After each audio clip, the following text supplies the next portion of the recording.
Hey YouTubers, welcome back to the channel. This is Everyday Finance and I'm your host Bobby. If this is your first time on the channel, welcome. Thank you so much for taking time out to watch this video. While you're here, if you enjoy this content, be sure to smash that like, subscribe, and don't forget to ring that notification bell so that you'll get updates on future content and videos similar to what you'll see in today's video. Now for today's video, we're gonna talk about expenses. Now everyone wants to make more money, right? But what good is more money if you also increase your expenses? So without further ado guys, let's go ahead and jump right into it.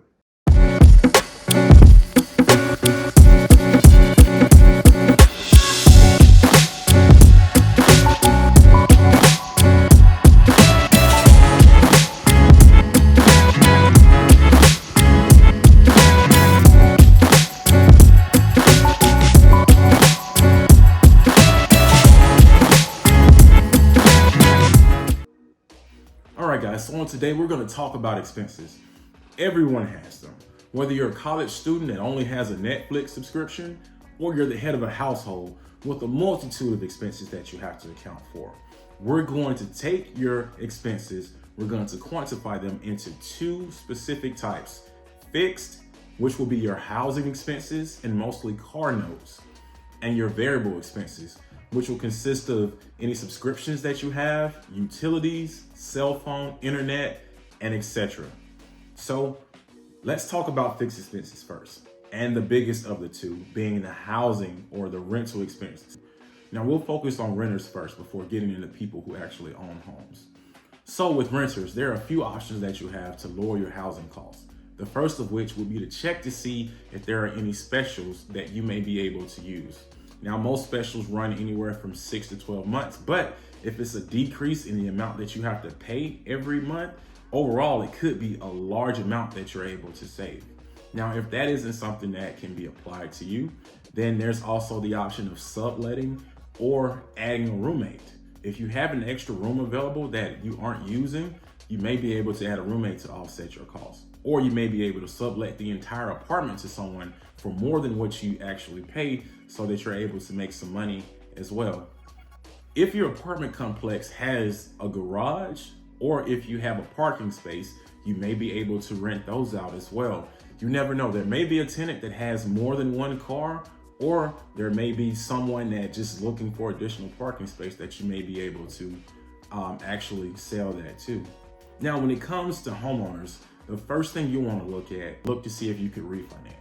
Now, if refinancing doesn't provide you enough of a decrease, then there's also the option of also looking at renting out different bedrooms in your apartment. If you're in a 2 or 3 bedroom home or even a 4 bedroom home, you may be able to rent out those rooms to people to offset the mortgage costs.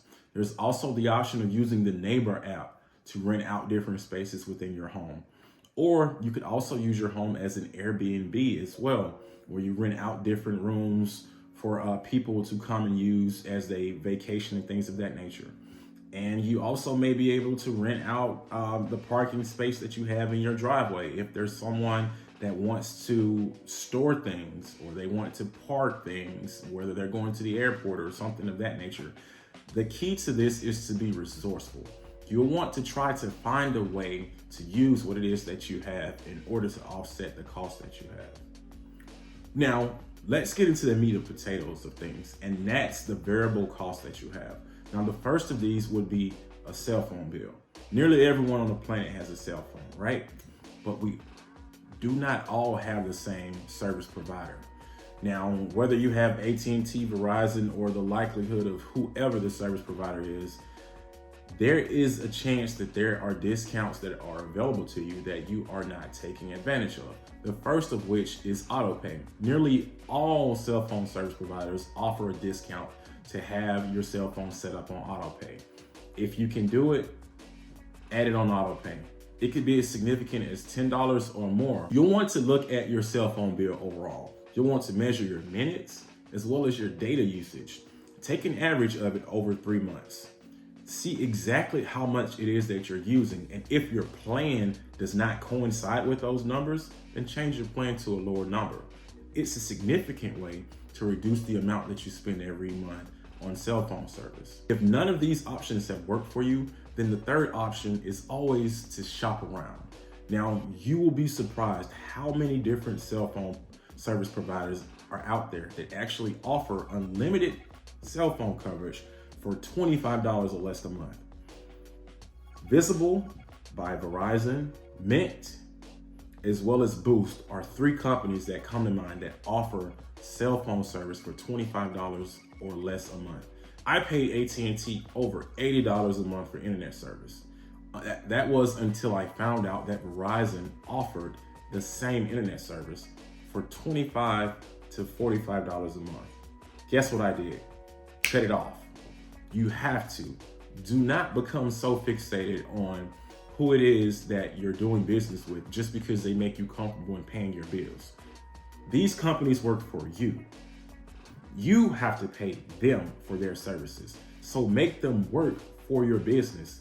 If not, take your business to someone who actually does the work for your money. All too often as consumers, we will shop around for clothing, we will shop around for shoes and things of that nature. But when it comes to cell phones, internet, car insurance, or whatever, we do not do enough shopping. Now, every 3 to 6 months, you need to look and see exactly what the market is offering. So let's talk about utilities, because utilities more or less are a variable cost, but could also be fixed, given that it's something that you also have to pay every month.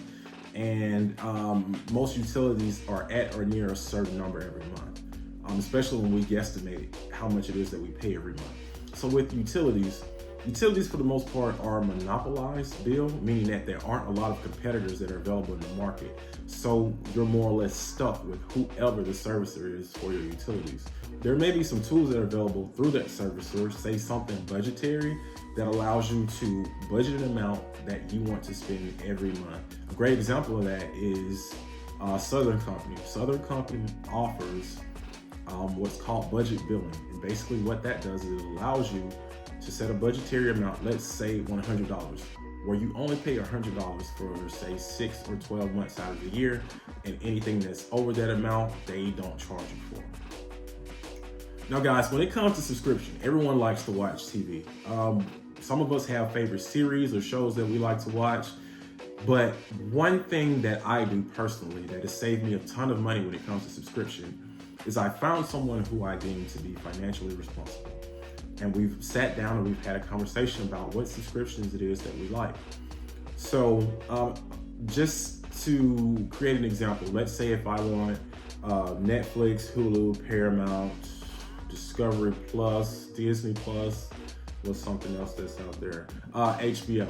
Let's say I want those 6 services and the person that I've deemed to be financially responsible wants the same 6 services. Okay, we both want these same 6 services, but it does not make sense for both of us to pay full price for these services.